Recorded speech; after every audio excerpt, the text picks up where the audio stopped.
I'm not going to beat around the bush. Bananza's great. Really good. It's fun to play, it's incredibly charming, I never got tired of hearing this.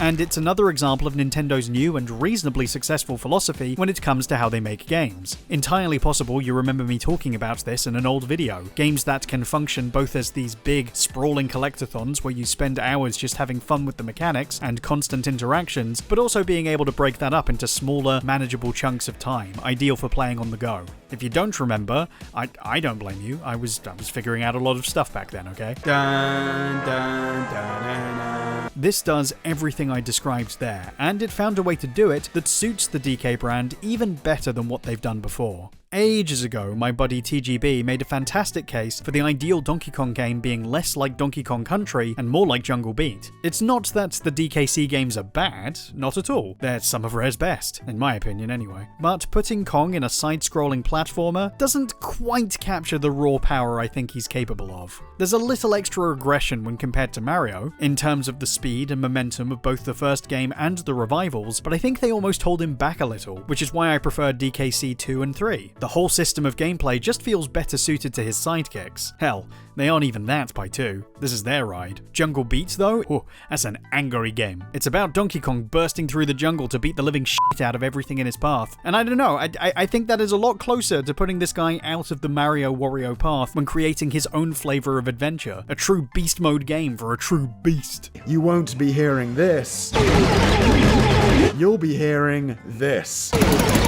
I get that it's hard to capture that again without the hardware. DKC is still ideal compared to 64, which was Rare doing what they did a lot on that console. In DK64's case, maybe too much for what that game was, and never feeling like it fit the style of play that character really required. Not that it didn't have its good points, as Rare's output often had, regardless of their questionable lucidity. Hey, he sounds really pumpy, like an English person. Bananza is the solution to the 3D problem. Taking every Donkey Kong game ever made and putting it through the Jungle Beat machine to create a truly angry platformer, where the main gimmick is simple. Punch everything. DK doesn't just beat his enemies into little rocky chunks, he can now tear up the fully destructible environments around him and basically create his own pathway through levels if he so desires. The game remembering the destruction you've brought upon it as it keeps hold of everything that's gone forever. Well, before he hits the reset button on the level anyway. Not that you'll be thinking about any of this in the moment. Don't like this puzzle they put in your way that you have to solve? Is it making your monkey brain tired? Monkey destroy puzzle. Monkey hungry. Get big banana. Hulk Ultimate Destruction, is that you? God, welcome back, you were missed. Not every puzzle is dealt with just your fists, of course. There's still enough here laid out to challenge your monkey brain. A lot of it building on past material, and some making use of the latest choice of sidekick, presented as a hilariously confusing fuck you to whatever semblance of canon you thought was left. Young Pauline becomes your ticket to freedom, learning to make use of her voice and get you these increasingly ridiculous transformations that look like they hate you. The songs she gets to underscore them are real earworms, like every track is the Saturday morning intro for that particular character.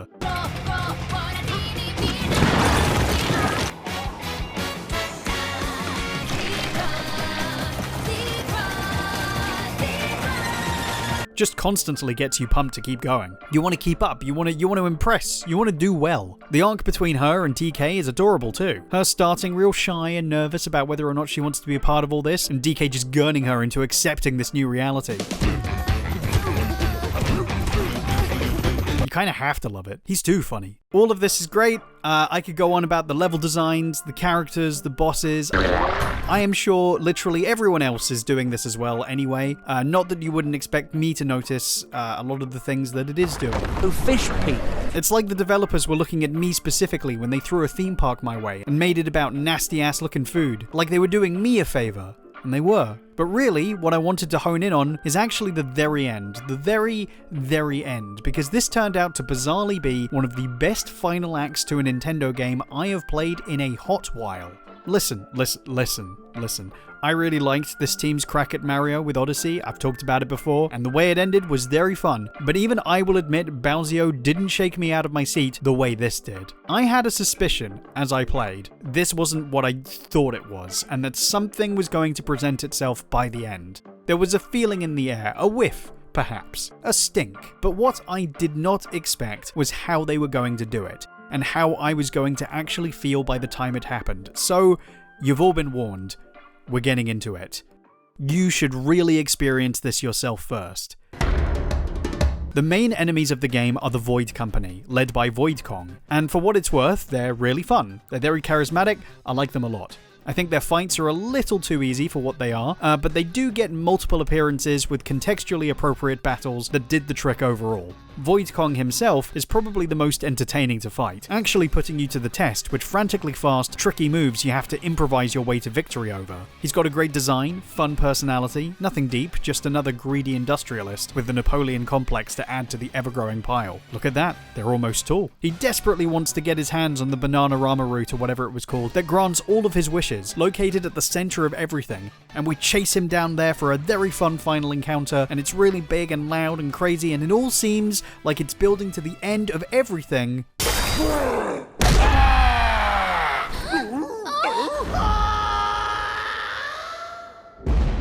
When it's just the start.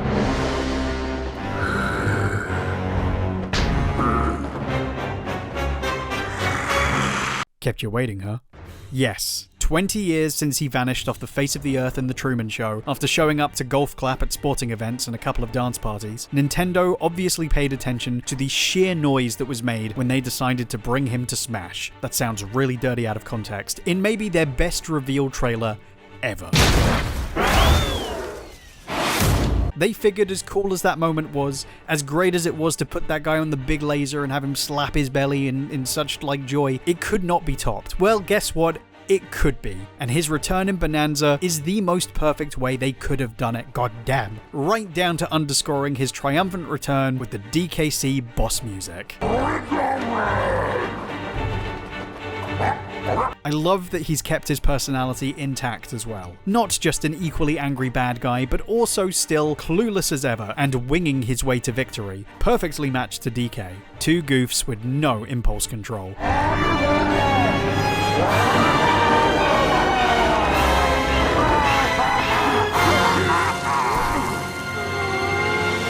It's a real treat to see him again, even if on the face of it, I wasn't sure this was the right move. Spoiler for a decades-old game inbound, one of the things people really didn't like about Twilight Princess at the time was the choice to bring back Ganondorf. There was an expectation he would be back. This was the first Zelda in a while to have a quote-unquote more realistic style, and I think whatever happened, people wanted to see the main trio interpreted through that lens. The problem is, the story spent the majority of time setting up a new villain, Zant, acting like there was going to be some great revelation to what he was doing, when really it was just to be subbed out for a more popular and obvious big bad at the end. It felt less like a surprise and more like an inconsequential bait and switch. I didn't hate it, but I got why it caused a bit of an uproar, and I didn't love it. It kind of felt like my time with Zant didn't really amount to much. I think the argument could be made for Void Kong, but I can't say that's how I felt by the time I got there. With Zant, I felt like there were unresolved questions and ideas to be realized, even though his boss encounter was fun at the very least. Void Kong, I think, is a more complete arc and purpose. You still grow to really enjoy him being there, and seeing his actions lead to all of this. Doesn't feel like he's totally wasted. Granted, I would have preferred to see him in cahoots with K. Rool, which I thought was where they were going based on some of the things that were said, just to smooth over the connection a little more, and killing him off was maybe a little premature. But it is kind of the ending he deserved at that point. Oh my god, I was wrong. You know, the reality is the fidelity of Zelda lore feels like it rides a different line than whatever happens in, the DK universe. If it is a universe, I don't know anymore. Wario's gonna break through any minute now, and that's when you know shit's gone wrong. You gotta remember, the last time this guy appeared, he was riding a giant bongo drum. I'm not too concerned if this doesn't show Void Kong dotting his I's and crossing his T's. I've been thinking about my tax returns lately, can you tell? Really, the beauty of this is that it's totally in keeping with K. Rool's history. After the original DKC, K. Rool would take on different identities and enact these ridiculous new plans in each of the other games, the third pretending he's not even part of it until the curtain gets pulled back Wizard of Oz style. Rare never could resist telling us what movies were on film for that week. Even 64 went to the trouble of giving him a new surprise identity at the end, a heavyweight champion with a full arena where you have to punch his rancid toes. How is that not the worst thing they came up with? Great mighty Pooh. So this game feeds back into that expectation once you know the truth, and you realize it's been helping seed some of that through the entire experience. There's hints throughout the game that some kind of Kremling presence might be on the cards, with a lot of these mysterious fossilized and sometimes crocodilian enemies running around, but it's not completely obvious given just how much they've been stylized. The whole game's approach to a Mayan aesthetic, using that to disguise any semblance of recognizable traits from previous games or thoughts of K. Rool himself. Only the thought that we have to search for the Bananium root. Then we realize his latest identity is the Bananium root, that the thing sticking out of the planet's core has been his rumbly-tumbly, and that the Kremling crew have been here the entire time.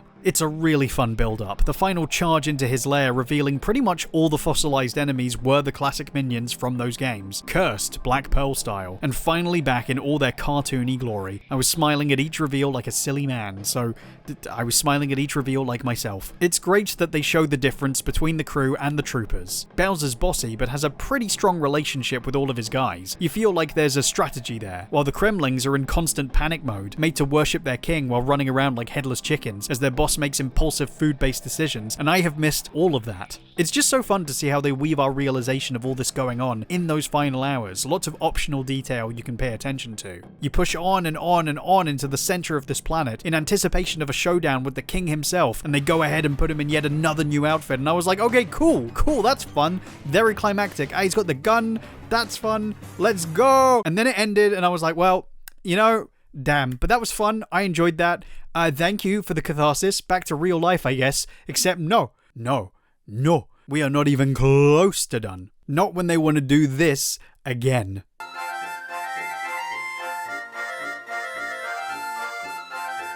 And you know what's coming when you see that, and it was 4 a.m. and they refused to let me go.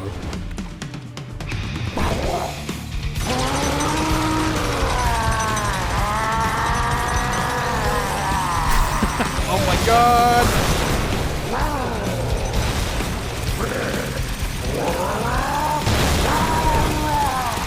Obviously, we weren't content with one modern remix of this track. No.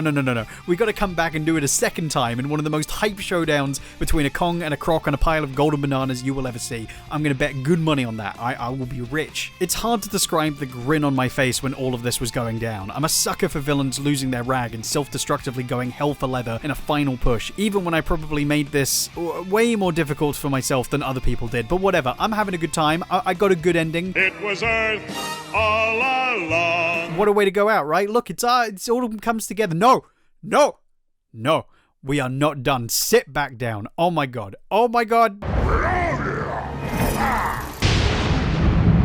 It's Hell Valley. By this point in the end of Odyssey, we had fought Bowser twice in the same boss setup and gone into his brain and saved the day. Very simple. K. Rool, on the other hand, has gone ahead and turned Donk City into his own personal dominion, enacting my other favorite bad guy trope. You know, where the bad guy takes over and gives it a paint of coat of pure ego. For real, nothing hits like the Biff Tannen principle of turning everything good and normal into your own personal Funland casino. And I won't lie, my jaw was actually open at the audacity of it all. It just wouldn't stop. The music, the spectacle, the fun, and leading to the true finale, putting K. Rool back in the ring and giving him one last coup de grace, to which I said, out loud, well okay, sure. They could have done anything by that point. K. Rool could have turned into Al Pacino or whatever. Didn't matter. I was in. I was sold. And it was on like, well, you know.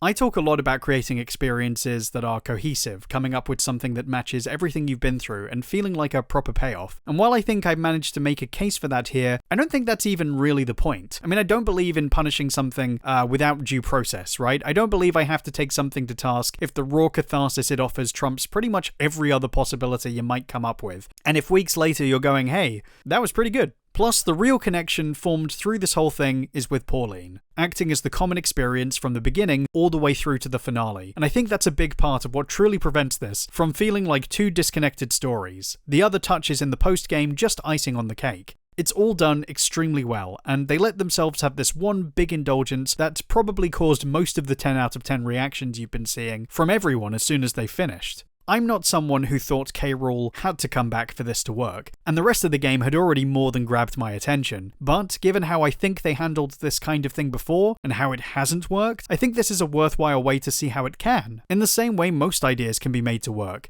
You go all in.